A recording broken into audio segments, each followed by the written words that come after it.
Shri Venkateswara gold తాకట్టులో ఉన్న మీ బంగారాన్ని విడిపించి కొనబడును.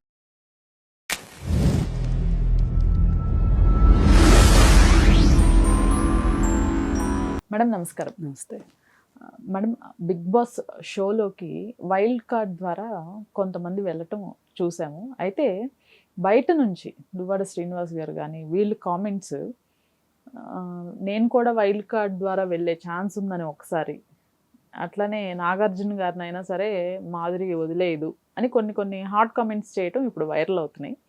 అసలు ఈ షో పైన ఆల్రెడీ మీ కామెంట్స్, మీ అభిప్రాయాలు చెప్పేశారు. బట్ అయినప్పటికీ కూడా వెళ్ళిన తర్వాత, ఈ వైల్డ్ కార్డ్ వెళ్ళిన తర్వాత ఆట మారింది అని కొంతమంది అంటున్నారు. అట్లనే మీ అభిప్రాయం ఏంటి వీళ్ళిద్దరి పైన?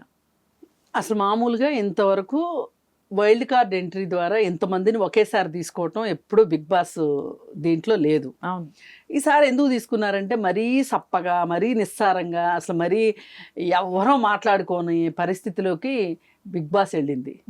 అందుకని చెప్పి వీళ్ళని ఊరికే పెట్టుకుని ఒక ట్రంప్ కార్డ్ లాగా పెట్టుకున్నారు. వీళ్ళని పెట్టుకొని ఈ పరిస్థితి దోపరిస్తుందని వాళ్ళకి ముందే తెలుసు. ఎందుకంటే నానాటికి బిగ్ బాస్లోకి వెళ్ళే క్వాలిటీ పీపుల్ తగ్గిపోయారు. ఒకప్పుడు గోగినేని బాబు లాంటి వాళ్ళు వెళ్ళారు, అంతకంటే ముందు ఇంకా చాలామంది వెళ్ళారు. వీళ్ళందరూ ఏంటి అంటే అక్కడేదో బ్రహ్మ పదార్థం ఉంది చూసొద్దామని వెళ్ళిన వాళ్ళు కూడా ఉన్నారు కొంతమంది. అక్కడికి వెళ్ళాక వీళ్ళకి అర్థమైంది, తత్వం బోధపడింది, అక్కడ ఏమీ లేదు అని ఉండలేక వచ్చేసేవాళ్ళు కొంతమంది, బతుకులాడి హాస్టల్ నుంచి పారిపోయే పిల్లల్లాగా వచ్చేసిన వాళ్ళు కొంతమంది, ఇలా రకరకాలుగా ఉన్నాయి. అయితే నానాటికి ఈ బిగ్ బాస్ ప్రభ తగ్గిపోతుంది. తగ్గిపోయి ఈసారి ఇంకా దరిద్రంగా అయిపోయింది, అస్సలు ఊసులేని పరిస్థితి అయిపోయింది. అందుకని అడ్వర్టైజ్మెంట్లు ఇచ్చేవాళ్ళు కూడా ఇప్పుడు వ్యూవర్షిప్ని బట్టి అడ్వర్టైజ్మెంట్లు వస్తాయి. ఇదంతా ఏంటి అంటే మళ్ళీ అడిదిప్పి ఇడిదిప్పి హెరిటేజ్ వాడు కూడా అడ్వర్టైజ్మెంట్ ఇచ్చాడు దీనికి, షోలో కనిపిస్తుంది కదా. ఇప్పుడు ఈ అడ్వర్టైజ్మెంట్లు ఇచ్చిన డబ్బులని ఎవరి మీద వేస్తారు? జనాల మీదే వేస్తారు. మళ్ళీ జనాలు వీటిని చూసి టైం వేస్ట్ చేసుకుంటారు. రెండు రకాలుగా మనకే నష్టం, ప్రేక్షకులకే నష్టం. ఇది తెలియక, తెలిసినా మనం ఈ ధోరణిలో ఇంకేం జరిగిపోద్దో, అసలు అక్కడ ఏమైపోద్దో, బ్రహ్మాండం బద్దలైపోద్ది అన్నట్లు ఒళ్ళంతా కళ్ళు చేసుకుని చూస్తున్నారు జనాలు.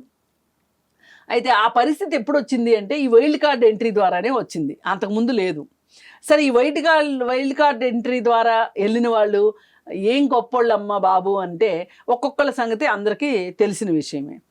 ఇప్పుడు నేను మాట్లాడానని కాదు, నేను ఈ రోజుకైనా ఏ రోజుకైనా సరే సహజీవనాలు, వివాహితర సంబంధాలు, ఒక పెళ్లి బంధం ముగియకుండా, దానికి ఫుల్ స్టాప్ పెట్టకుండా కామాలు పెట్టుకుంటా వెళ్ళే విషయాన్ని అస్సలు ఏమాత్రం సమర్థించేది లేదు.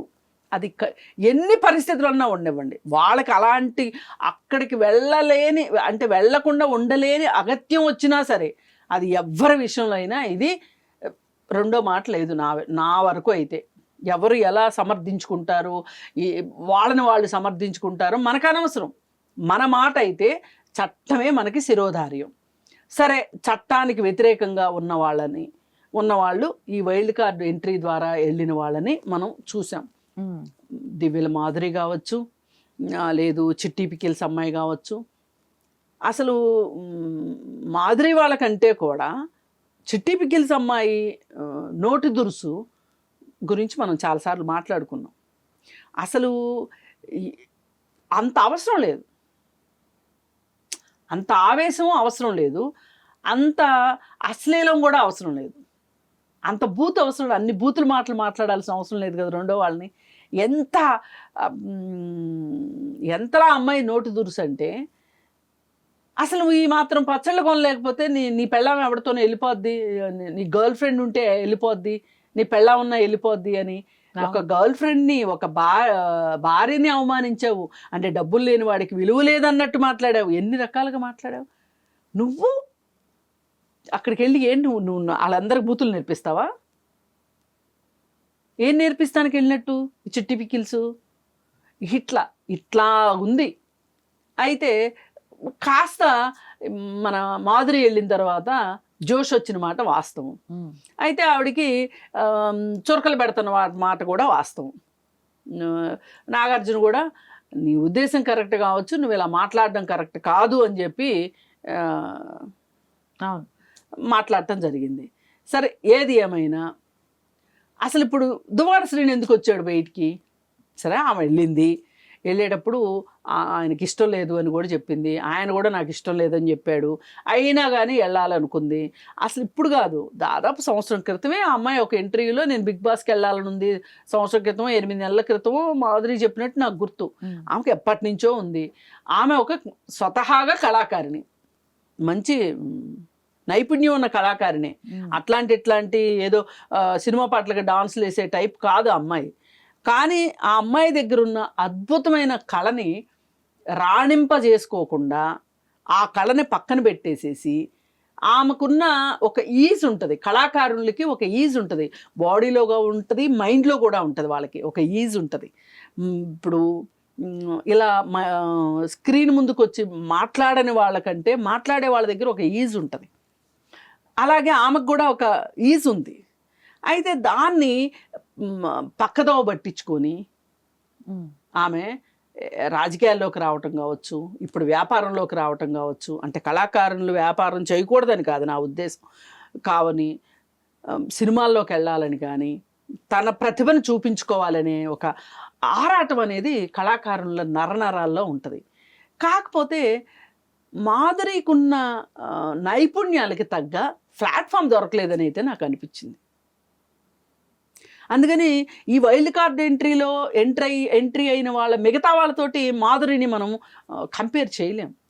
కాకపోతే మాధురి ప్రతిభ ఎక్కడ మసకబారిపోయింది అంటే తన పెళ్ళిని తను దానికి ఫుల్ స్టాప్ పెట్టకోకుండా, అలాగే దువ్వాడ శ్రీనివాసు ఫుల్ స్టాప్ పెట్టకోకుండా వీళ్ళిద్దరు కలిసి ఉండటం వల్ల వీళ్ళ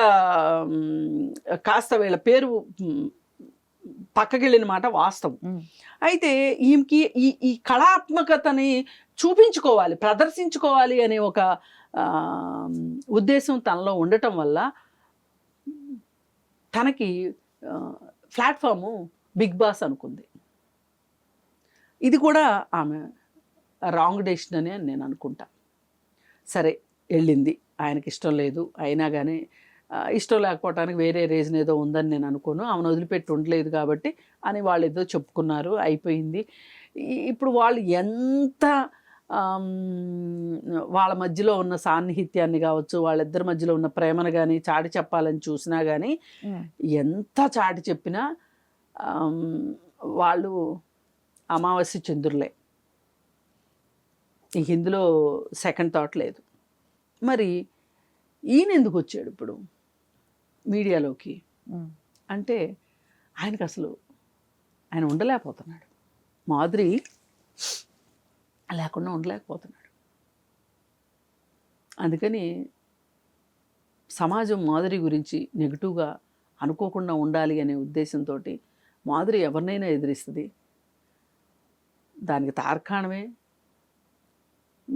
మేమిద్దరం కలిసి ఉంటాం, వాళ్ళ ఏటికి ఎదిరిది మేము బతుకుతున్నాము అని.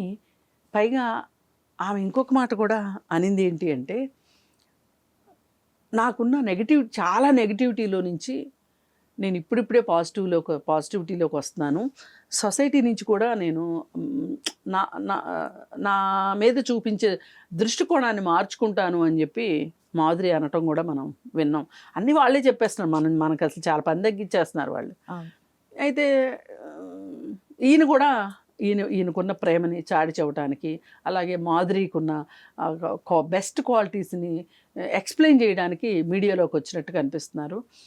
అయితే ఇక్కడ ఆలోచించాల్సింది ఏంటంటే, దువ్వాడ శ్రీను గారు కొంచెం ఆలోచించి మాట్లాడితే మంచిది. అదేంటంటే, వీళ్ళు బిగ్ బాస్లోకి వెళ్ళేటప్పుడే కాంట్రాక్ట్లో సంతకాలు పెట్టి వెళ్తారు. ఇదేమీ ఆషామాషి వ్యవహారం కాదు. అలాంటప్పుడు కొన్ని మాట్లాడకపోతేనే బాగుంటుంది. నాగార్జున గారి సంగతి అయినా చూస్తుందంటే ఏం చూస్తుంది నాగార్జున గారి సంగతి?